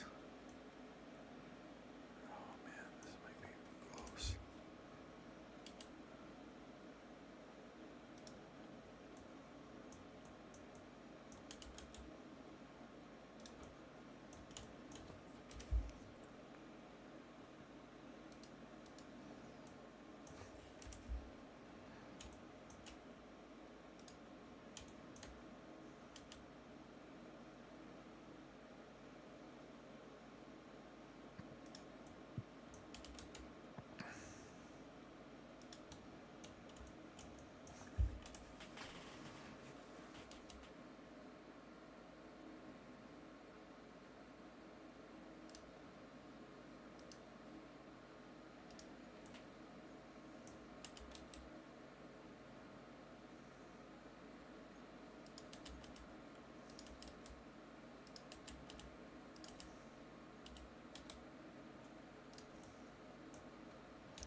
So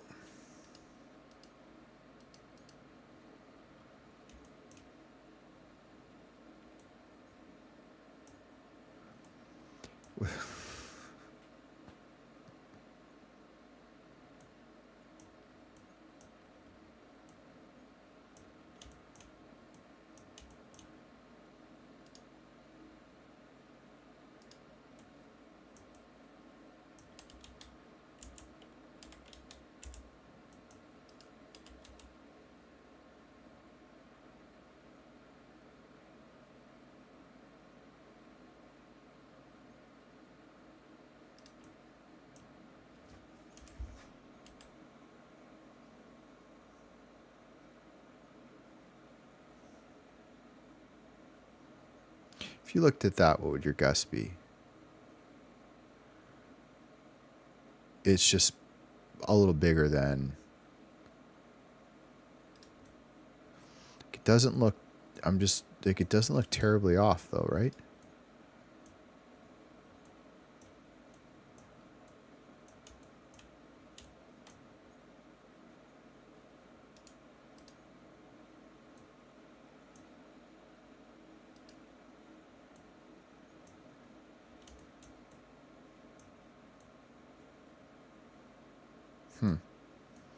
Just noticing something. It's interesting because I don't know what resolution this would be, if there's a way to increase it or not. But I'm just taking a note to myself that the Google 3D tile stuff is they have got a way. Even it's 7,500 vertices.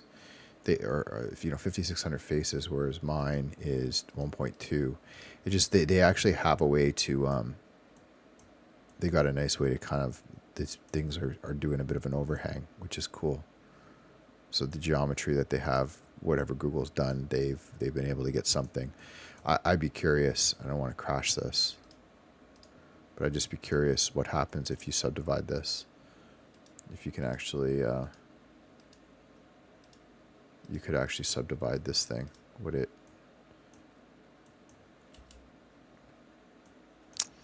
Ooh, yeah, it'd be a bit of an issue because it looks like there's all sorts of weird details here.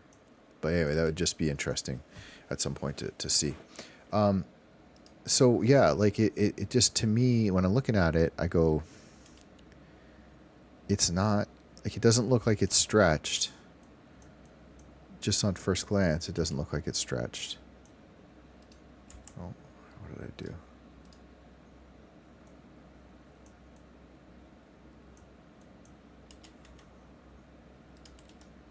I wish I could see these both better. You know, if we like a line...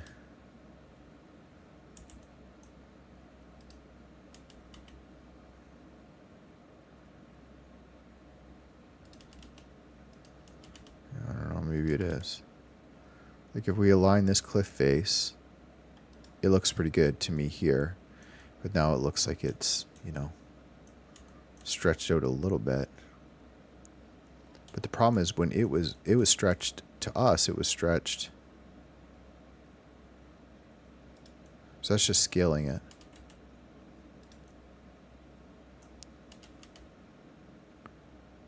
mean, it's dead on. I think it's dead on. If anything, it just... Huh.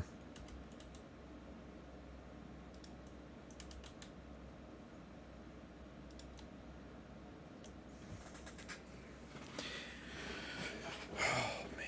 This is so weird. So, I mean, this is the data. So this is the data that we're working with now, even though my brain is telling me that that data was off in Gaia. It could be that our other terrain, our old terrain, was completely off, and I just didn't recognize it or notice it. The terrain is so weird with the scale; it just never looks right. You know, if you saw like Mount Fuji on a huge map, you would look. It doesn't look like much to it, but it's at that scale when you get down. It's yeah. So maybe that's it. I mean, I didn't stretch this like X or Y. So it definitely wasn't stretched out that way, which is good. And it's just a matter of why the scale is off, which,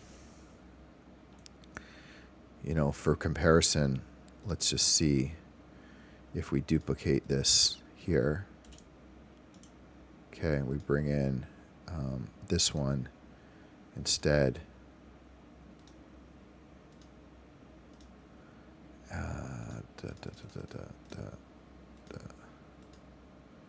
Source, GIS, raster, TIFF. Okay, so this is this one.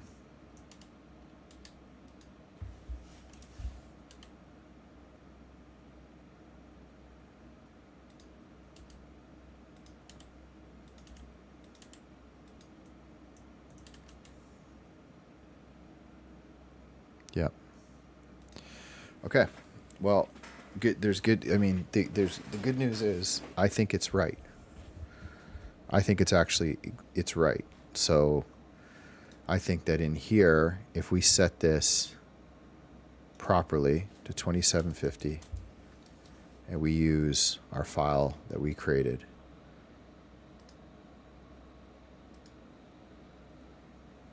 is this the one or this one? I don't remember.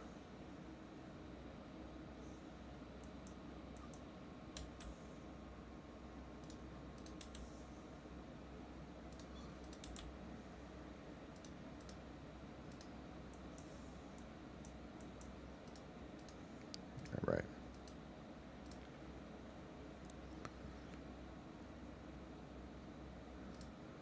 Okay, so this one. So if we have our exact height and distance, even though this looks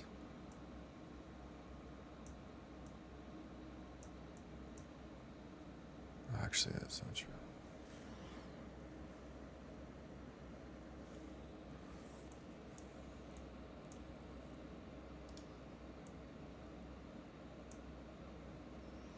That's not true because we scaled up this one.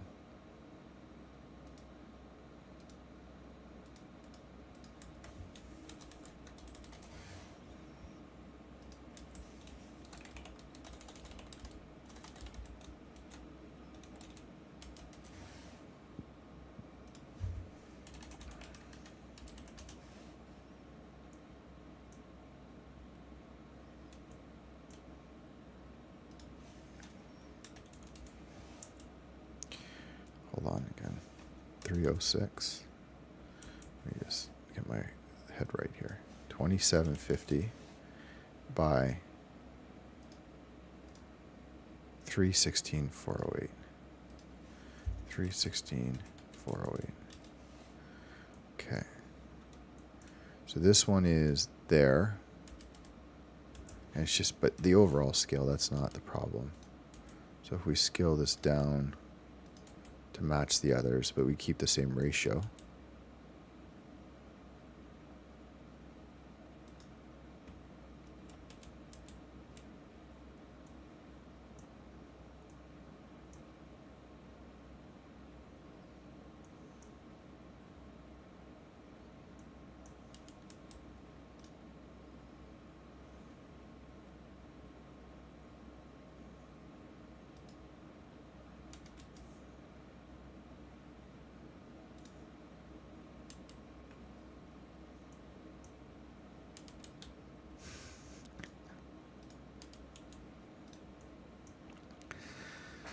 Yeah, I mean, I can't even, yeah, I can't even really.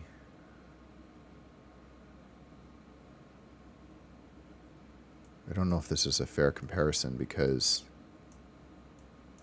yeah, I don't know if this is a fair comparison because I don't know what the scale of this was.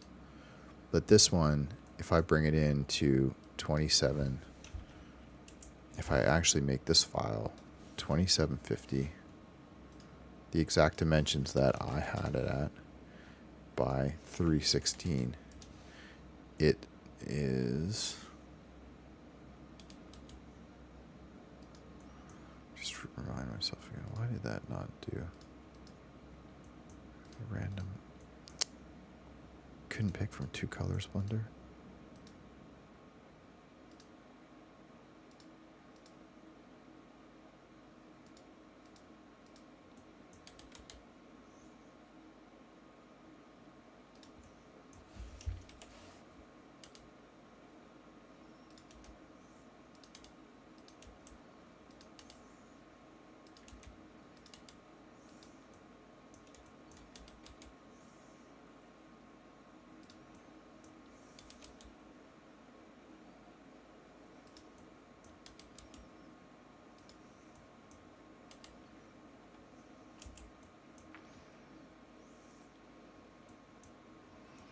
Okay. Yeah, I think it is right. And the scale, I set that scale, and me bringing this up and down is nothing in Blender. It's just sort of matching whatever Google brought in. But the key is that the general height ratio to width ratio didn't have to change. I didn't have to stretch it after I did that initial, and that initial 2700. So at 2700, 316, this is right. Whether you scale it up or down is totally irrelevant. It's the fact that we don't want to have to do this to get it right. And it seems like it is. Now, I don't know why in Gaia, when I do that same thing, like, I don't know why Gaia is, to me, it feels like this is different than what's going on in Blender. But I could be just, again, optical illusion. Is this different than this? I don't know. It looks different to me.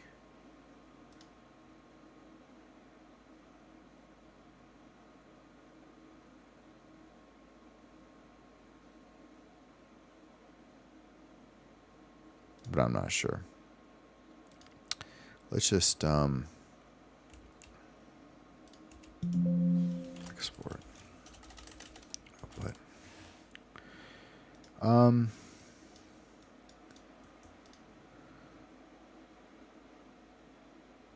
Sure, let's do OpenEXR.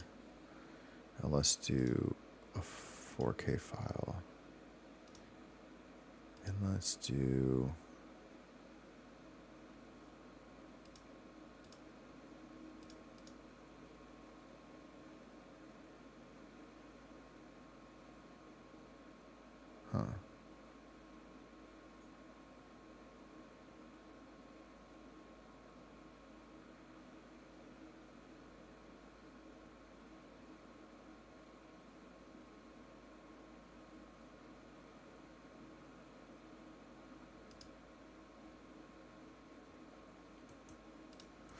I have to think about that part.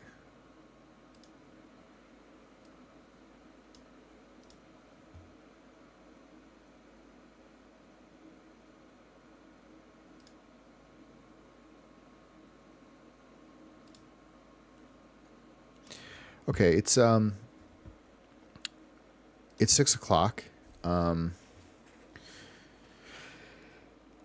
just I appreciate this. If you tuned in, I do appreciate it. But this was a bit of a grind to get through here. I think that I feel like, regardless of whether this terrain definition is right in Gaia or not, it feels like everything is close to being in scale. And I think one way or the other, with a bit of understanding how Gaia works, I can get it. The point is, the file that I exported out of QGIS with the 2 data normalized comes into Blender in a nice way that actually is consistent with what Google Maps is producing, which means that even if I went into Blender now, I could probably have some fun around merging, this file with this file. If I wanted to add more details on the side, I certainly could, add some blur to this and fix this area, but the combination of Gaia and this, I think I can make it work. And then the end result is going to be, one way or the other, we're going to have our shoot location, which is just this little spot right here. So even if I have to go in and do some manual kind of cleanup on this other file to just make sure that it nicely lines up with what's going on here, because that was one thing I did notice, is that this particular area with the LiDAR didn't seem to get the same elevation that was coming in here from Google Maps, and I think that was something to do with missing data. So we could form this around, and there's a whole bunch of cool stuff we could do. But I feel like we've got something here, and what I'm going to do is shut the stream down. I'm probably going to go right back at this and see if I can kind of work through this to get this terrain to what I want. And then, we'll do a summary and a wrap up tomorrow. Hopefully I'll be able to share, some good progress. And then hopefully we'll start Monday fresh with, an actual file that we're happy with, and we can start to color, manipulate the terrain, bring in the satellite data, and eventually get this over to Unreal Engine. So thanks very much. Appreciate it. Happy Friday. Have a good weekend, and I'll check in and see everyone tomorrow.